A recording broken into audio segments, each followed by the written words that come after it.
Okay, what we got here for our next project is an old Rockwell Portable Band, model 725, 2-speed portable bandsaw.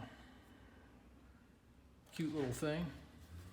My mat here is 18 inches, and you can see it's just a wee bit longer than the mat. Got a 44-inch blade in it. Let's see if she works.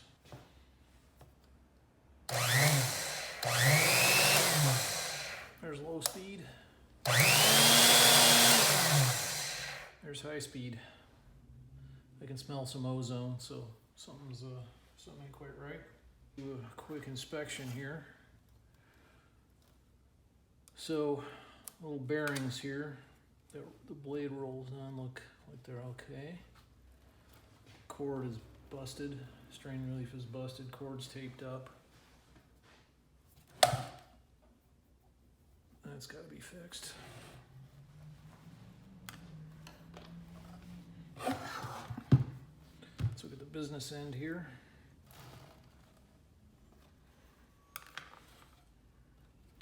The tires are nice and soft. I can sink my fingernail into it. This blade guard is a little bit dinged up and dented up and kind of flimsy. I might do something better there. That looks kind of weak. The little shoe is a little bit dinged up. We can straighten that out. Look at the other side.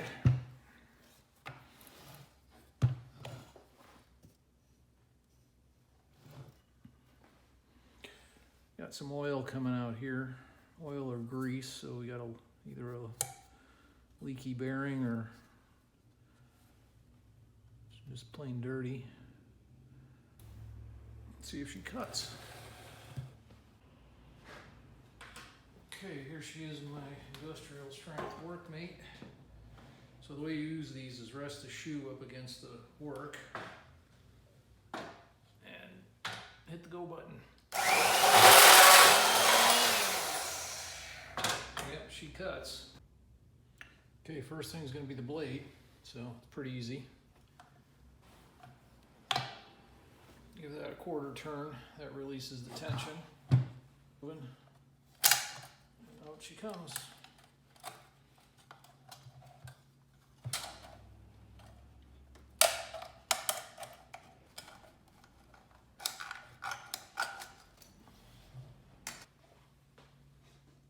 Second thing is going to be nameplate.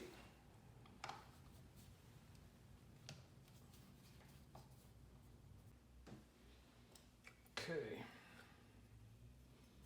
pretty dusty and dirty in there. Okay, now I'll take the leads off the switch.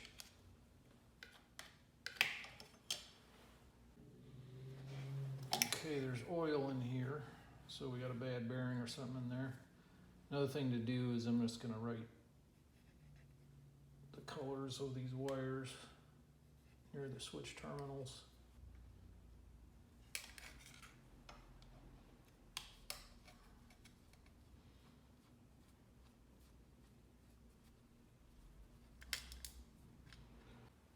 Next out is the brushes.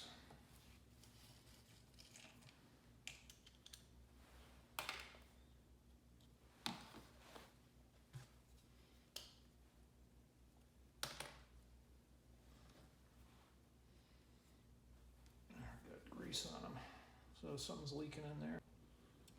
Okay, sometimes these screws get a little stubborn. Little trick.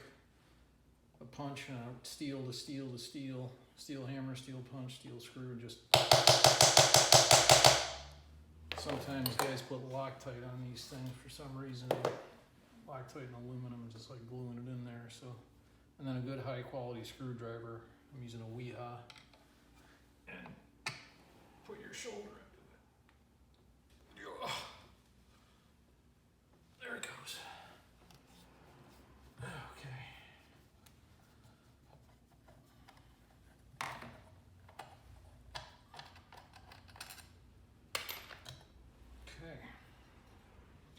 Switch cover off.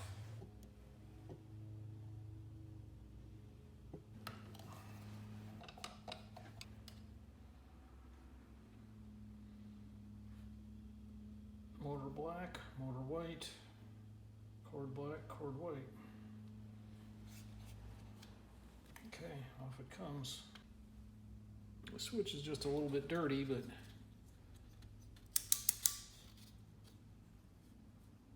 looks actually in pretty good shape. AH, made in USA. Okay, unthread the motor wires.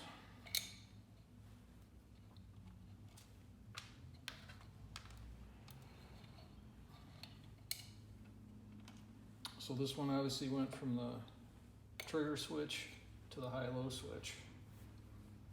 I'll probably just get a new wire for that. Okay.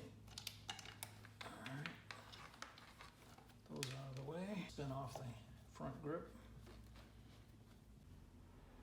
Okay, next I'm going to take off the little blade guard. It's got 2 different screws on it, so I think it's been out of here before. This thing's way too flimsy for me. I want to separate the motor housing.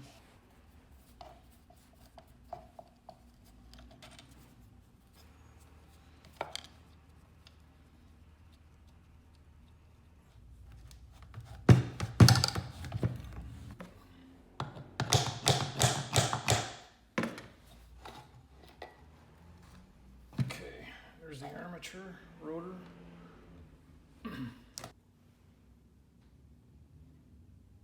Nice and greasy in there, so something's leaking.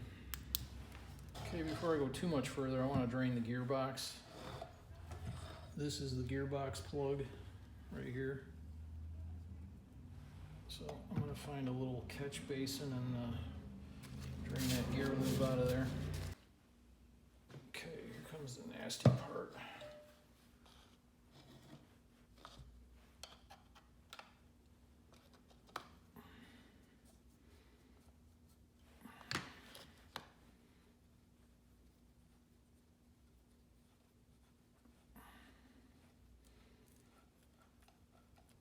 Yeah. No good way to do that.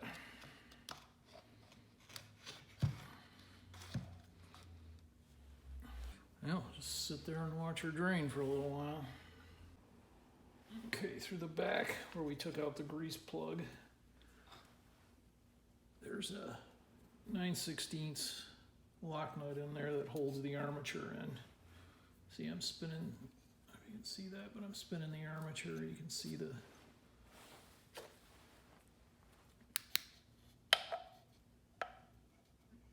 nut moving, and you can see the gear, the worm gear,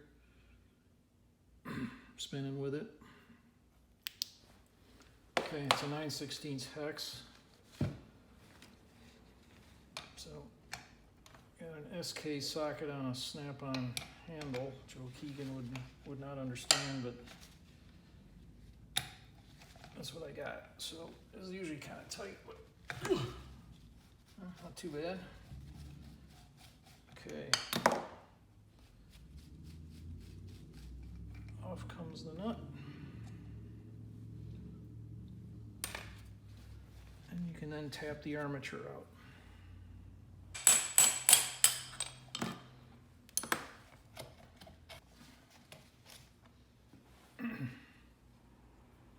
There we go, there's the rotor. Dirty, but in good shape. There's oil on the commutator. Now I'm gonna artfully reach in there and pull out the worm gear. There's the worm gear.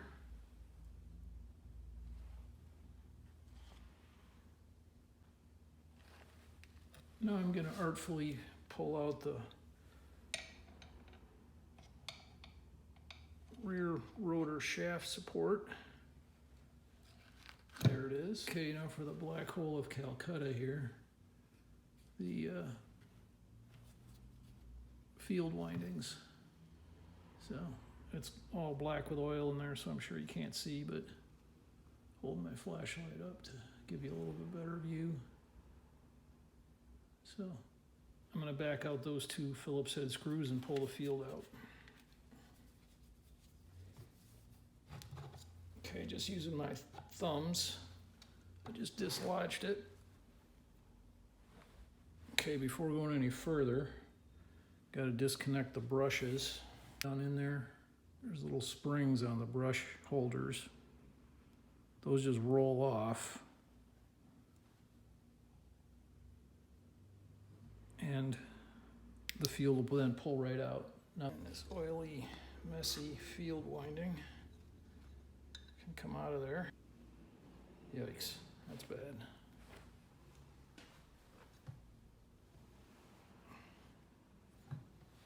There they come. Little set screws.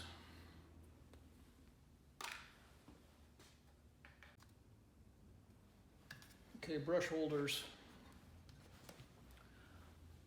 I'm going to take the chopstick and reach through one brush holder to the other.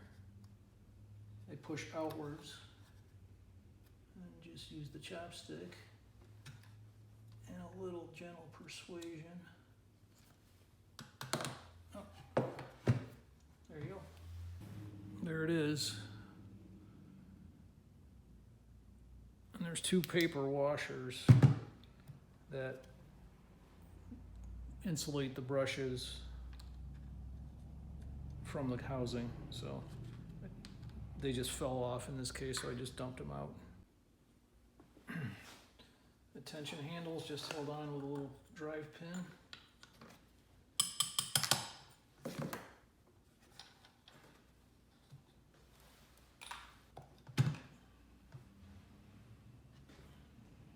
Can remove the upper wheel.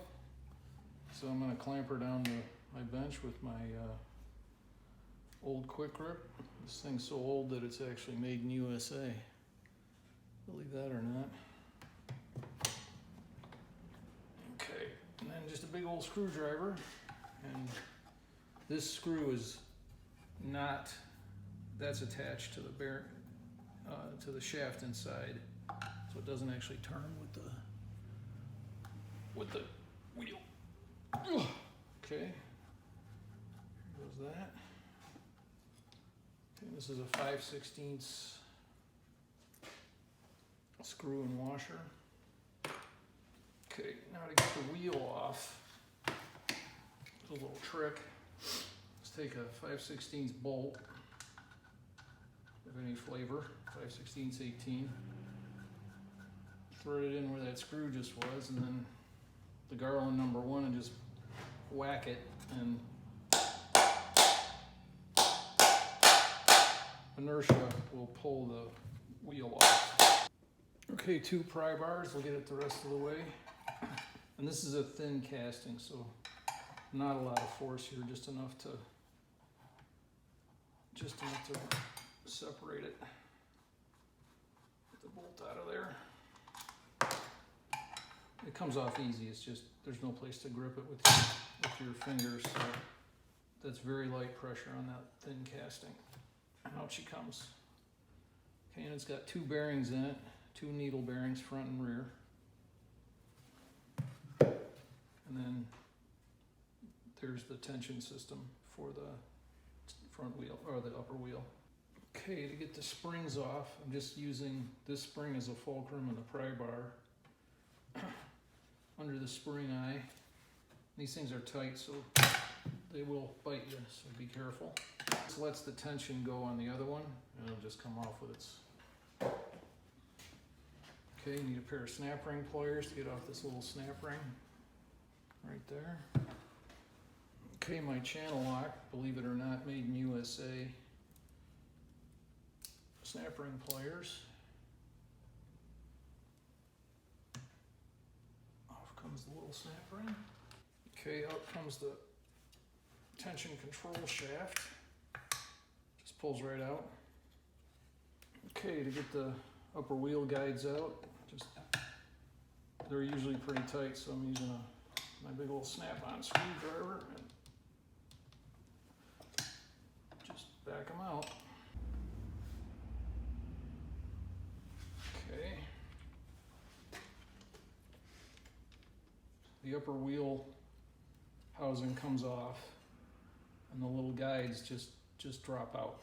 Just literally just push out. Okay, now the greased up motor housing front wheel retainer casting is bare, except for these two roll pins, which I'm going to leave in place. And ready for the Dawn dish soap. And this thing is loaded with crusty oil. Okay, while I'm this far, I'm going to take off the upper blade guide, just two cap screws.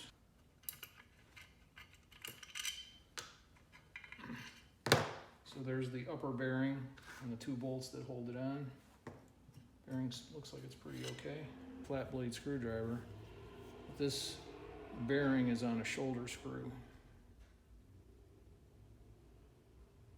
So it's not just a regular screw. So it's got a little shoulder on it.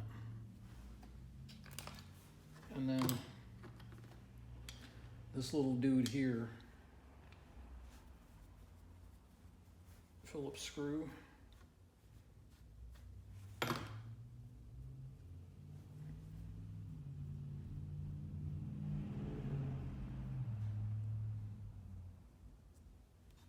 How it comes. And then in the back here you can see there's a little crack there. You can force up the little preload bushing there. Preload bearing. It's a teeny weeny little bearing. I think this thing's frozen. All right, she'll probably be getting replaced, but there's two bearings in there. There's this little preload one for east-west, and then this one for north-south. So now we're going to remove the thrust bearing with our teeny screwdriver. There's little tiny cutouts that you can stick your little tiny screwdriver under and lift that thrust bearing. It's plastic. And then 4 Phillips screws hold on the upper wheel shaft.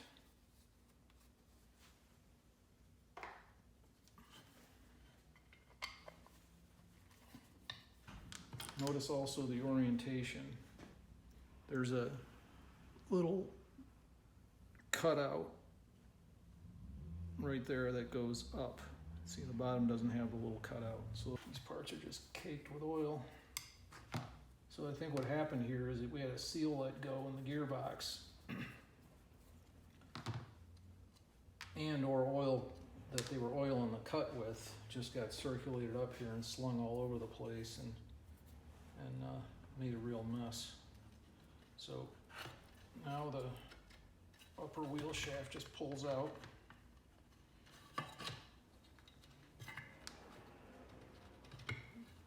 Just like that. Okay, the spring retention pins are just threaded in. Not a lot of torque. You can just finger tight them out of there.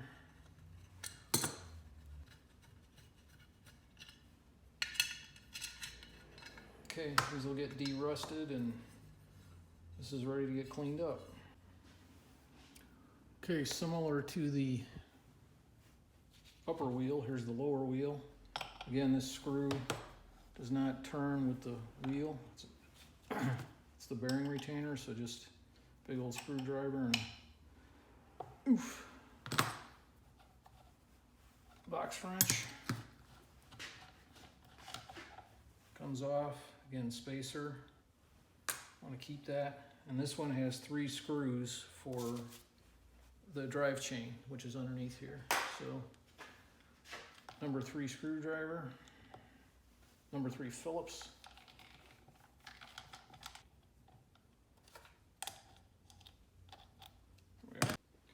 Okay, sometimes this wheel doesn't want to come off of there's a sprocket or a chain sprocket under here, and sometimes it doesn't want to come off, like this one doesn't want to come off.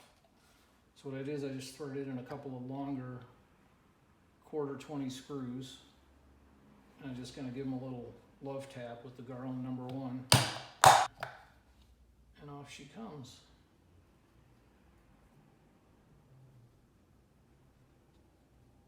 Okay, again, 2 needle bearings. And there's the chain sprocket. And that just lifts, it's a triple roller chain, double roller chain.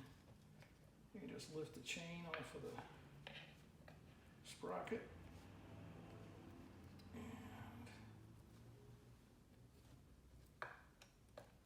And out she comes. Okay, and then there's another plastic thrust bearing on there. You can see me spinning it with my finger. And there's little reliefs in there to lift this one off as well.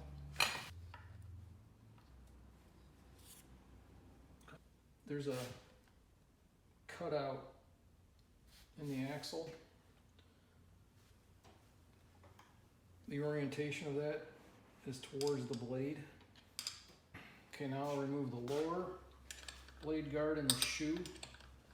Same deal as the upper blade guide. When things feel finger tight, they're so gummed up they don't want to come apart. There's the little shoe.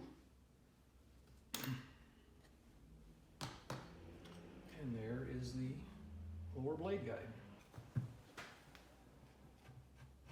Out she comes. Little lock washer on there.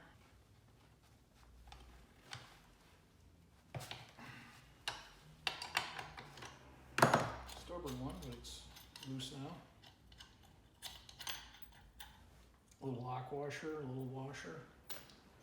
And then 2 screws into the upper motor housing of the Phillips variety. And there's the other half of the handle. Nice and dirty, full of dust. Now the bottom, got another screw here, another screw here. So again, just a big old snap-on.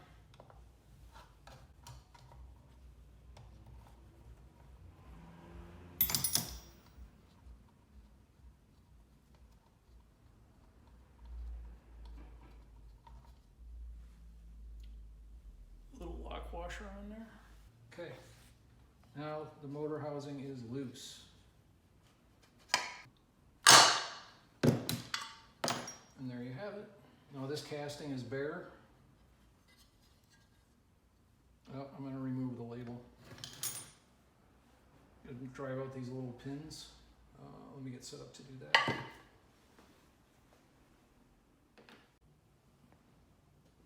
Okay, to get out these little pain in the butt drive screws, you need a couple special tools. A dirty block of wood. The more beat up, the better. A little hammer. And a 6-penny nail. So, oh, and a cheap Chinese tack puller. So what you do is you just set the screw so it's near the dirty block of wood but not over it. Hold the nail head onto the back of the drive screw and just give her a little tap with the hammer. Okay, it just needs to move a wee bit. You don't need to pound it all the way out, just enough to get the head lifted. And then you can get underneath it with your cheap Chinese tack puller and it just pulls right out. Okay, now this casting is ready for cleanup. Okay, to get the worm wheel shaft out of the motor casting, you also need a couple special tools. Your made in USA little teeny weeny Vaughan pry bar, and your made in Chicago, even to this day, Eklund 1/8 hex key. I used to drive by these guys' plant a lot when I lived in Chicago. Okay, so there's a set screw right there. And that set screw holds in this worm wheel assembly and chain sprocket. So you just back it off. that. Out she pops. Now this leaves this seal and the bearing inside the casting, so I'm gonna pop those out. This seal's probably the other thing that's letting go, which is why this oil's all over the place. This seal's probably toast. Okay, to remove the seal and the bearing, I'm just taking a 11/16 snap-on deep well, setting it on the inner side of the bearing, and I'm gonna tap it with my Garland number 1, just gently, not, again, you don't need to bash it, just tap it out of there. Forgive me, Joe. And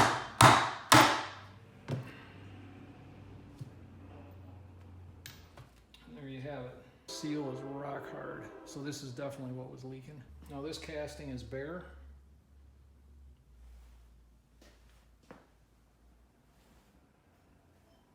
And ready for cleanup. Okay, taking off the worm shaft. So these can be tight on here. It's a very thin 5/8 nut. It's not even as thick as a jam nut.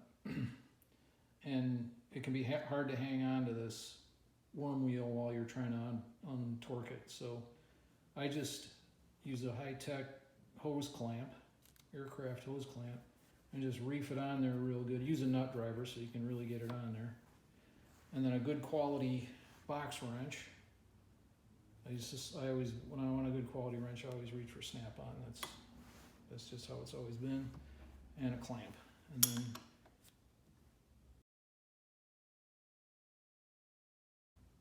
okay, now that that's off, this gear just really, this bronze gear just pulls off. And you'll see there's a snap ring inside. Snap rings have got to come out, and then the bearings come out.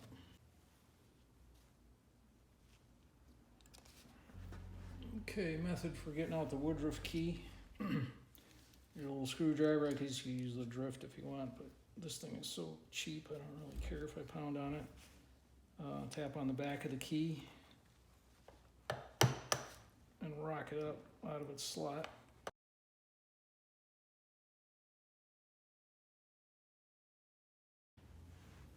Okay, there's usually not much that holds that lower bearing, the roller bearing, and I just take a nut driver and just pop it out like that.